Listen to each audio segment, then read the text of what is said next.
Poonawalla and listen into what he has to address about. उन दोनों व्यक्तियों को सुप्रीम कोर्ट ने किसी भी प्रकार की राहत डिनाई कर दी है, उनके बेल को रिजेक्ट कर दिया है। और केवल बेल रिजेक्ट ही नहीं किया, बल्कि यह भी कहा कि जो इस प्रकार का अपराध उन्होंने किया है, प्रथम दृष्टया आतंकवाद और दिल्ली को जलाने के जो भी चार्जेस उनके खिलाफ लगाए गए हैं, वो प्रथम दृष्टया सही साबित होते हैं। वो क्वालिटेटिवली एक डिफरेंट फुटिंग पर है, मतलब कि कोई आम अपराध नहीं किया है, बहुत ही गंभीर अपराध, देश को टुकड़े टुकड़े करने वाला अपराध, इस दृष्टिकोण से उसको देखा गया है।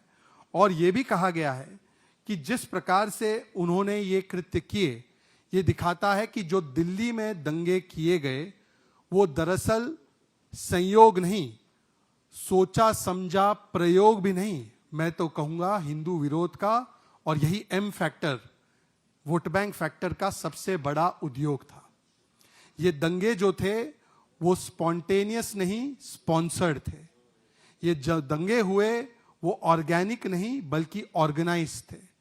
और उसके पीछे की मंशा थी कि यहां पर, जैसे अभी हमने हाल ही में कई देशों में देखा है, जिसके लिए दुआ इबादत भी रोज कांग्रेस के लोग, समाजवादी पार्टी के लोग करते हैं, कि हिंसात्मक रूप से यहां पर सत्ता का तख्ता पलट करवाया जाए। इस दृष्टिकोण से यहां पर हिंदू विरोधी नरसंहार जिस प्रकार से 1000 वर्ष पहले भी हमने देखा था, उसी प्रकार से करवाया गया।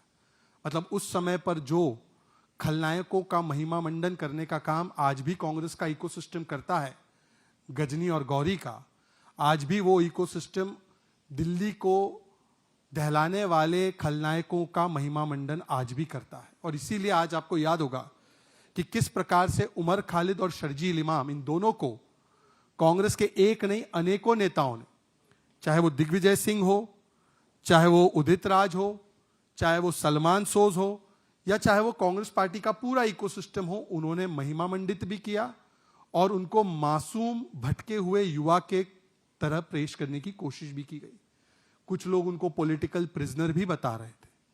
आज सवाल यह बनता है कि चाहे 1000 वर्ष पहले के जो खलनायक है उनके प्रति, मुगल आक्रांताओं के प्रति, या आज जो देश को टुकड़े टुकड़े करना चाहते हैं उनके प्रति, कांग्रेस पार्टी हमेशा, उनका इकोसिस्टम का हमेशा एक सॉफ्ट कॉर्नर क्यों होता है।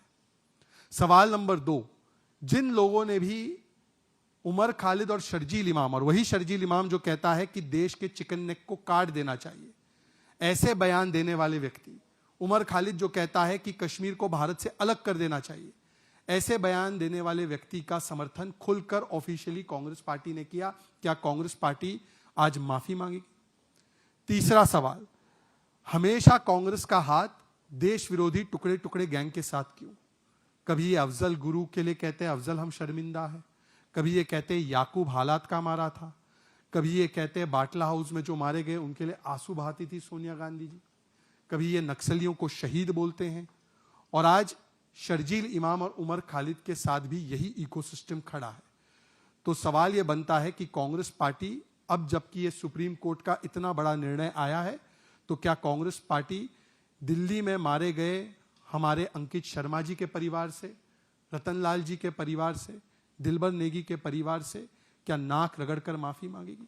और केवल कांग्रेस ही नहीं, समाजवादी पार्टी, तृणमूल कांग्रेस, आम आदमी पार्टी, ताहिर हुसैन जिसके घर से पेट्रोल बम और क्या क्या नहीं बरामद हुआ, वो ताहिर हुसैन तो आम आदमी पार्टी का नेता था, केजरीवाल जी का सबसे करीबी। और बाकायदा संजय सिंह जी ने प्रेस वार्ता करके कहा था कि ताहिर हुसैन को इसलिए फंसाया जा रहा है क्योंकि वो मुसलमान है। अब आम आदमी पार्टी से भी सवाल है कि क्या ऐसे दंगाई, आतंकी, जिहादी मानसिकता वाले तत्वों को क्या एम फैक्टर के चलते ही संरक्षण दिया जा रहा था?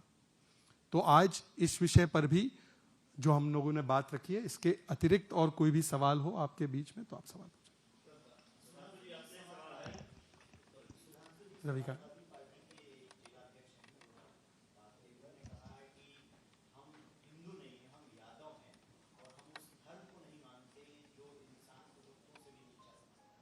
मुझे समझ में नहीं आता, अगर यादव हैं तो भगवान कृष्ण के 2 वंशज हैं।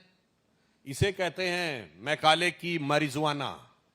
यदि किसी व्यक्ति को marijuana दिमाग में आ जाए ना, M factor again I am saying, the marijuana of Macaulay and Marx has been so embedded in his mind कि वो अपना मूल ही भूल गए कि भगवान विष्णु के दशावतारों में से एक